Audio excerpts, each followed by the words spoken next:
কচ্ছপ আর খরগোশের গল্পটা আমরা সবাই জানি, কিন্তু মজার বিষয় হল আমরা গল্পের শুধু প্রথম অংশটাই পড়েছি। আপনি কি জানতেন যে এই গল্পের আরও ৩টি অধ্যায় আছে, যা হয়তো আমরা কেউ কেউ পড়েছি বা শুনেছি, কিন্তু বেশিরভাগ মানুষই পড়িনি। গল্পের বাকি অংশটুকু এবার জেনে নিন। প্রথম অংশ। এক ছিল খরগোশ, আরেক ছিল কচ্ছপ। খরগোশ বলল, ভাই কচ্ছপ, তুমি এত ধীর কেন? তুমি কি রওনা দিয়ে কোথাও শেষ পর্যন্ত পৌঁছাও? কচ্ছপ বলল, অবশ্যই। তুমি কি আমার সঙ্গে দৌড় প্রতিযোগিতা করবে? তারা দৌড় প্রতিযোগিতায় নামল। খরগোশ দ্রুতই অর্ধেকটা পথ পাড়ি দিল। পেছনে তাকিয়ে দেখল কচ্ছপের কোনো খবর নেই। সে ভাবল, একটু জিরিয়ে নিই। খরগোশ ঘুমিয়ে পড়ল। কচ্ছপ তাকে অতিক্রম করে চলে গেল শেষ প্রান্তে। তখন খরগোশের হুঁশ হল। সে দৌড়ে শেষ দাগে পৌঁছানোর আগেই কচ্ছপ সেখানে পৌঁছে গেছে। প্রথমবার হেরে যাওয়ার পর খরগোশ বিশ্লেষণ করে দেখল তার পরাজয়ের মূল কারণ অতিরিক্ত আত্মবিশ্বাস। তার মানে অতি আত্মবিশ্বাস যে কারো জন্যই ক্ষতিকর। আর কচ্ছপ বুঝল, লেগে থাকলে সাফল্য আসবেই। উপদেশ: slow and steady wins the race. ধীর কিন্তু স্থিরই প্রতিযোগিতায় জয়ী হয়। দ্বিতীয় অংশ। প্রথমবার দৌড় প্রতিযোগিতায় হেরে খরগোশ আবারও নিজেকে প্রস্তুত করল। একবার না পারিলে দেখো শতবার। সে আবারও কচ্ছপকে দৌড় প্রতিযোগিতায় আহ্বান জানাল। কচ্ছপ খুব করে অনুশীলন করল, চর্চা করল, ভালো প্রশিক্ষক আনল। শুরু হল প্রতিযোগিতা। এবার আর খরগোশ ভুল করল না। মন দিয়ে প্রতিযোগিতা শেষ করল এবং অনায়াসে দৌড়ে সে প্রথম হল। খরগোশ বুঝল, মন দিয়ে নিজের সামর্থ্যের পুরোটা দিয়ে কাজ করলে দ্রুত সফল হওয়া যায়। আর কচ্ছপ বুঝল, ধীর স্থিরভাবে চলা ভালো, তবে কাজে উপযুক্ত গতি না থাকলে প্রতিযোগিতামূলক পরিবেশে জয়ী হওয়া অসম্ভব। উপদেশ: শুধু চেষ্টা থাকলেই হয় না, প্রতিভাও লাগে। তৃতীয় অংশ। কচ্ছপ এবার খরগোশকে আরেকবার দৌড় প্রতিযোগিতার আমন্ত্রণ জানাল। খরগোশও নির্দ্বিধায় রাজি হয়ে গেল। তখন কচ্ছপ বলল, একই রাস্তায় আমরা 2 বার দৌড়েছি, এবার অন্য রাস্তায় হোক। খরগোশও রাজি। অতএব নতুন রাস্তায় দৌড় প্রতিযোগিতা শুরু হল। যথারীতি খরগোশ জোরে দৌড় শুরু করে দিল। কচ্ছপও তার পিছন পিছন আসতে শুরু করল।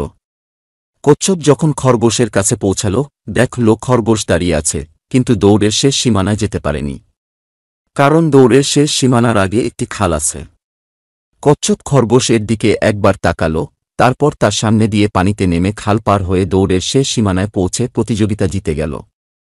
খরগোশ বুঝল, শুধু নিজের শক্তির উপর নির্ভর করলেই হবে না, পরিস্থিতি আর বাস্তবতা অনুধাবন করাও ভীষণ প্রয়োজনীয়।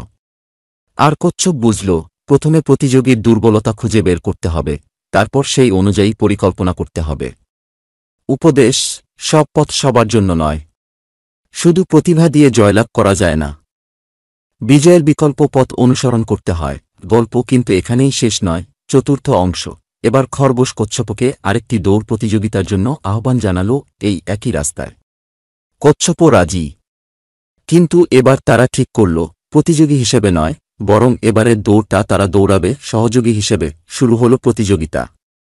খরগোশ কচ্ছপকে পিঠে তুলে দৌড়ে খালের সামনে গিয়ে থামল। এবার কচ্ছপ খরগোশ এর পিঠ থেকে নেমে খরগোশকে নিজের পিঠে নিয়ে খাল পার হল। তারপর আবার কচ্ছপ খরগোশের পিঠে উঠে বাকি দৌড় শেষ করল, আর এবার তারা দুজনই একসাথে জয়ী হল। এভাবে পরস্পরকে সহযোগিতা করার ফলে দেখা গেল অনেকটা পথ তারা খুব অল্প সময়েই পাড়ি দিতে পেরেছে।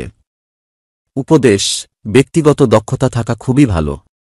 একজন এক বিষয়ে দক্ষ হয়, আরেকটা বিষয়ে দুর্বল হয়।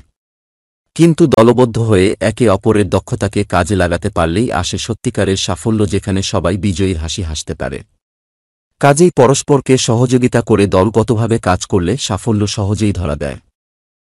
পঞ্চম অংশ। খরগোশ ও কচ্ছপের দৌড় প্রতিযোগিতা আবারও আয়োজন করা হয়েছে। কিন্তু এবারও তাদের দৌড়ের পথের মধ্যে আছে একটা বড় খাল।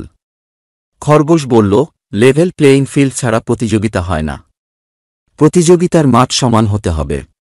মাঠ সমান চাই। কচ্ছপ বলল, মাঠ সমানই আছে। তুমি সাঁতার পারো না, এটা তো আমার দোষ না। খরগোশ বলল, এমনটা হলে আমি প্রতিযোগিতা হতে দেব না। আমি আমার নাম প্রত্যাহার করে নিচ্ছি। কচ্ছপ বলল, ঠিক আছে। খরগোশ অংশ না নিলেও চলবে।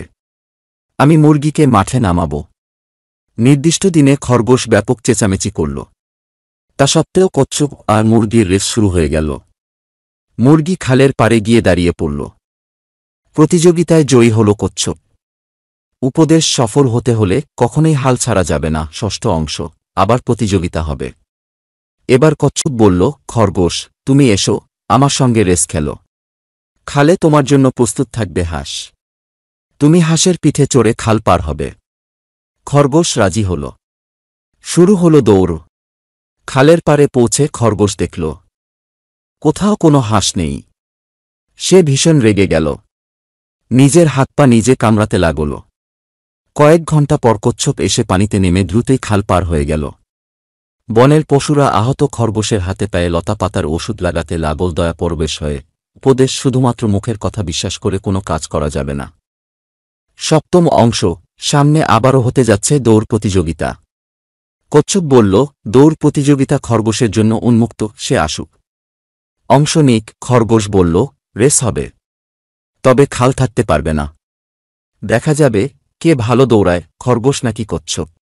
কচ্ছপ বলল, আমি সাঁতার পারি, এটা তো আমার দোষ হতে পারে না। খরগোশ বলল, তুমি কেন প্রতিযোগিতার নিয়ম পাল্টেছ? তুমি একটা তস্কর। কচ্ছপ বলল, আমাকে যে তস্কর বলে সে একটা দস্যু। তার দস্যুতায় বনে একটাও গাজর আস্ত থাকছে না। খরগোশ বলল, তুই তস্কর। কচ্ছপ বলল, তুই দস্যু। তুই ব্যর্থ, নাচতে জানিস না বলে তোর উঠান বাঁকা। খরগোশ বলল, তুই অনিয়মকারী। তুই 2 নম্বর, 2.5 নম্বর, 3.25 নম্বর। এভাবে ঝগড়াঝাটি করতে করতে তারা বনের পশুপাখির কান ঝালাপালা করে ফেলল। অতিষ্ঠ পশুপাখি বিচার দিল বনের রাজা সিংহকে। সিংহরাজ মধ্যস্থতার দায়িত্ব দিলেন শিয়ালকে। শিয়াল বলল, হুক্কা হুয়া। কি সমস্যা? খরগোশ বলল, লেভেল প্লেয়িং ফিল্ড চাই। দৌড়ের খেলার নিয়ম কেন সে একা একা পাল্টাবে? কচ্ছপ বলল, নিয়ম তো নিয়মেই, এটা তো আমি পাল্টাইনি। খরগোশ বাছা, এদিকটায় আসো। শিয়াল মিষ্টি হাসি হেসে বলল। কচ্ছপ বলল, ওকে কেন ডাকছেন? শিয়াল মারল এক চাপড়। অমনি কচ্ছপ তার খোলের মধ্যে লুকিয়ে ফেলল মাথা আর হাত পা।